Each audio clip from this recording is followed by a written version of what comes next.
En 1966, una gran cantidad de piedras grabadas comenzaron a ser descubiertas por arqueólogos y buscadores de tesoros en el departamento de Ica, en Perú. Algunas de estas magníficas piezas incluían misteriosos grabados de criaturas que actualmente están extintas. Los primeros análisis de las piedras arrojaron resultados asombrosos. Las rocas eran del período Mesozoico, una era geológica en la que el planeta Tierra fue habitado por los dinosaurios. Al parecer, tanto las piedras como los grabados que allí se mostraban tenían la misma antigüedad, lo que daba a entender que estos artefactos habían sido creados por una cultura desconocida que habitó la Tierra hace más de 65 millones de años y la cual disponía de una tecnología y conocimientos muy avanzados. Años más tarde, nuevos experimentos desmintieron lo anterior, corroborando que efectivamente las piezas se habían creado de manera natural durante la era de los dinosaurios, pero los grabados habían sido hechos con herramientas actuales, por lo cual esos artefactos eran un engaño. Defensores de las piedras, como lo son los miembros del movimiento creacionista, argumentaron que esto podría tratarse del encubrimiento de un gran hallazgo y que la ciencia quería desmentir estas piedras a toda costa. Para los investigadores, que querían demostrar que todo era un fraude, empezó la más dura tarea: descubrir no solo cómo se habían hecho los grabados, sino quién había estado haciéndolos y por qué. Sin embargo, el camino estaría lleno de contradicciones que dejaría abierta la posibilidad a ambos bandos.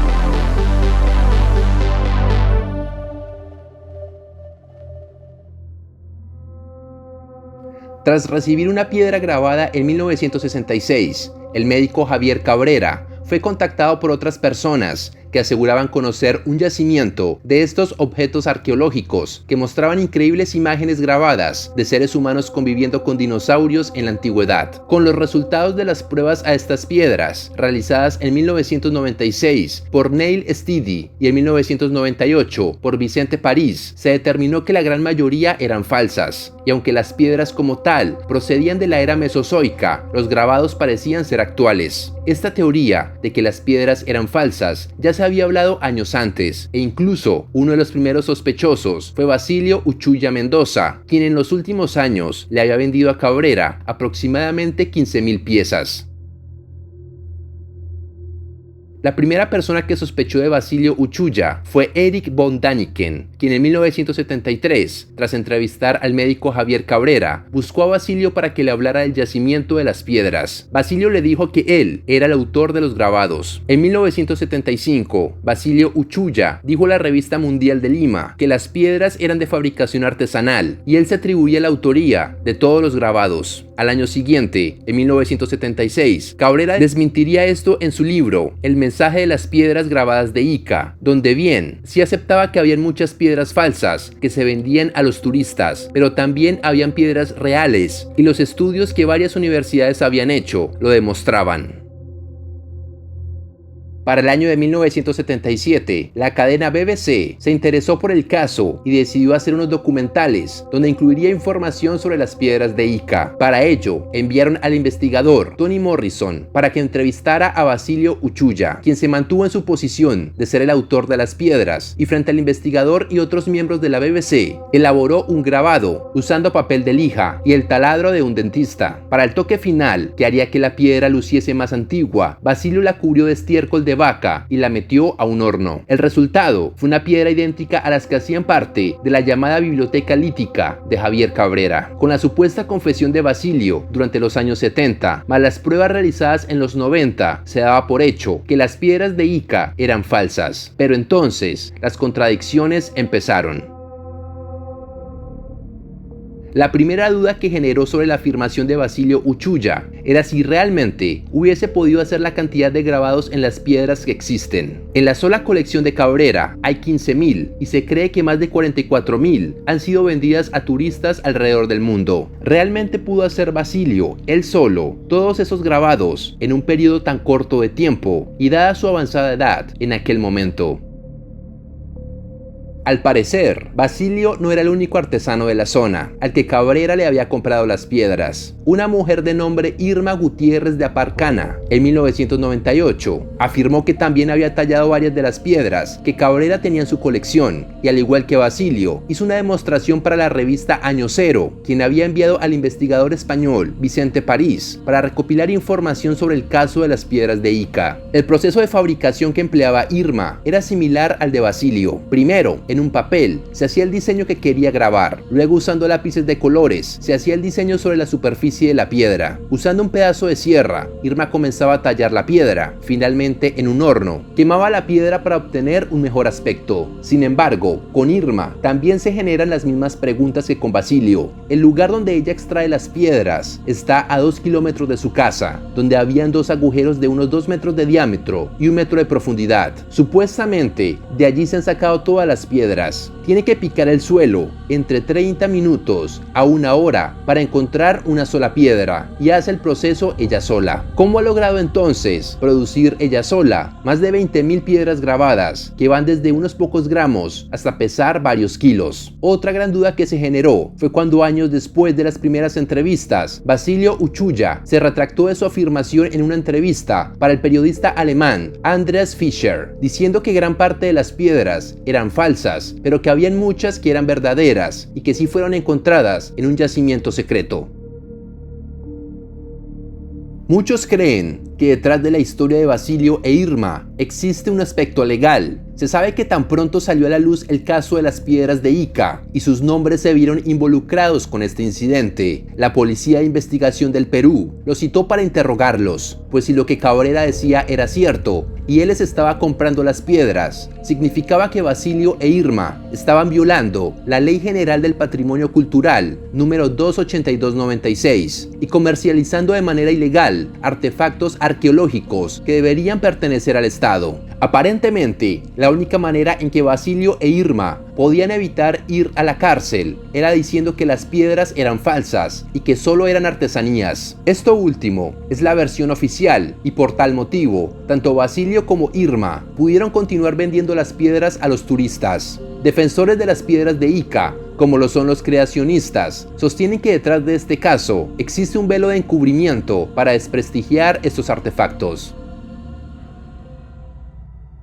Volviendo al tema de los grabados de dinosaurios que aparecen en las piedras, están algunas donde muestran reptiles con placas óseas sobre el lomo, muy similares a dinosaurios como el Stegosaurus. Este animal extinto vivió hace 154 millones de años, durante el período Jurásico, en lo que hoy es Norteamérica. Era herbívoro y medía 9 metros de largo por 4 metros de alto. Tenía una doble fila de placas romboides en su lomo y terminaba con 2 pares de púas en la cola, que se cree usaba para defenderse de sus atacantes o para luchar con otros machos por territorio. Fue clasificado en 1877 por el paleontólogo norteamericano Othniel Marsh.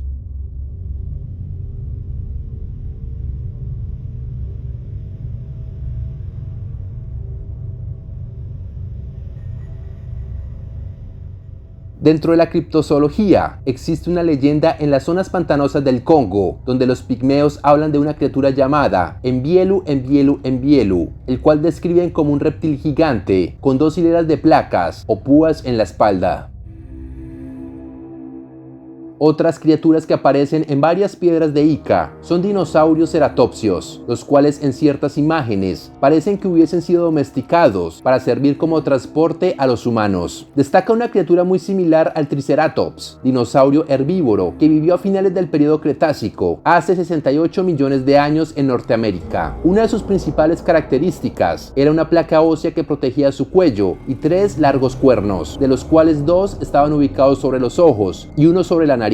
Medía 9 metros de largo y 3 metros de altura. Se cree que podía pesar hasta 12 toneladas. Fue clasificado en 1889 por Othniel Marsh.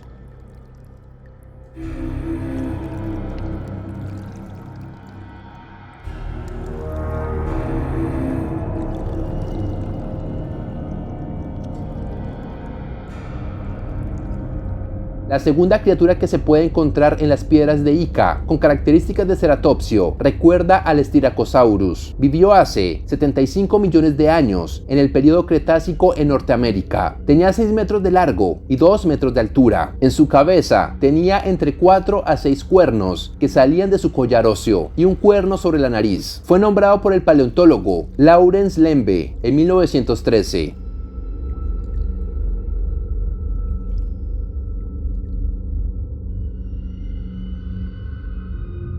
También podemos ver una especie de ceratopsio de un solo cuerno, similar al Centrosaurus. Vivió también en Norteamérica durante el período Cretácico, medía 6 metros de largo y tenía un largo cuerno sobre la nariz. En la criptozoología, criaturas similares a ceratopsios han sido descritas en África Central. Uno de ellos es el Emelantouka, también conocido por los nativos como el asesino de elefantes. Otra criatura con estas características ha sido vista en Camerún y es llamada Ngoubou. Aunque la galería de criaturas extrañas en las piedras de Ica continúa, el último que mencionaremos son representaciones de misteriosos reptiles voladores montados por humanos y que su apariencia es muy similar a los pterodáctilos. Diferentes especies durante todo el Mesozoico habitaron todo el planeta. La mayoría de estas criaturas eran piscívoras. Se caracterizaban por tener alas membranosas y picos con dientes. Algunas especies presentaban crestas óseas de diferentes tamaños y formas. En cuanto a tamaño, los habían desde unos pocos centímetros hasta varios metros, como fue el caso del Quetzalcoatlus, cuyas alas alcanzaban hasta 12 metros de envergadura. Este reptil volador fue clasificado por el geólogo Douglas Lawson en 1975.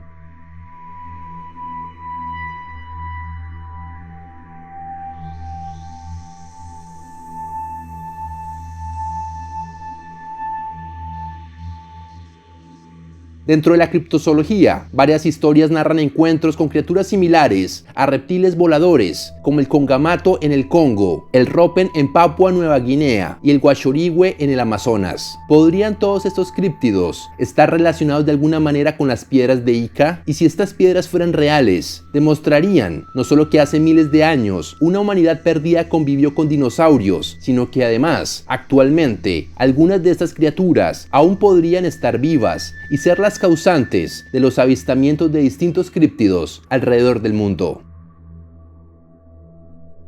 Como dato adicional, Javier Cabrera fue un prestigioso médico y profesor de medicina de la Universidad de Lima en Perú. Hasta el momento, sigue afirmando que las piedras son reales y que las versiones de Basilio Uchuya e Irma Gutiérrez de Aparcana son mentiras para eludir la ley. Cabe resaltar que durante su entrevista con JJ Benítez, que fue publicada en el libro Existió otra humanidad de 1975, Cabrera aseguraba conocer la cueva donde estaban escondidos estos artefactos. Y según él, aquel lugar guardaba más de 1 millón de piedras aún por descubrir.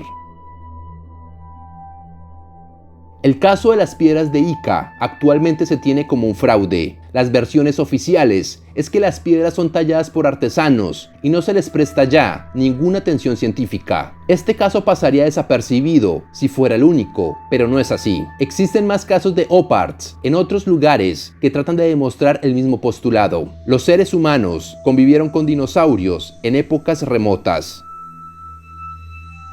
Están, por ejemplo, las figuras de Acámbaro en México, las cuales son figuras de arcilla, encontradas en 1945 y las cuales representan dinosaurios y otros animales prehistóricos conviviendo con el ser humano. Existen alrededor de 32.000 de estas figuras y su caso, al igual que el de las piedras de Ica, fue desprestigiado.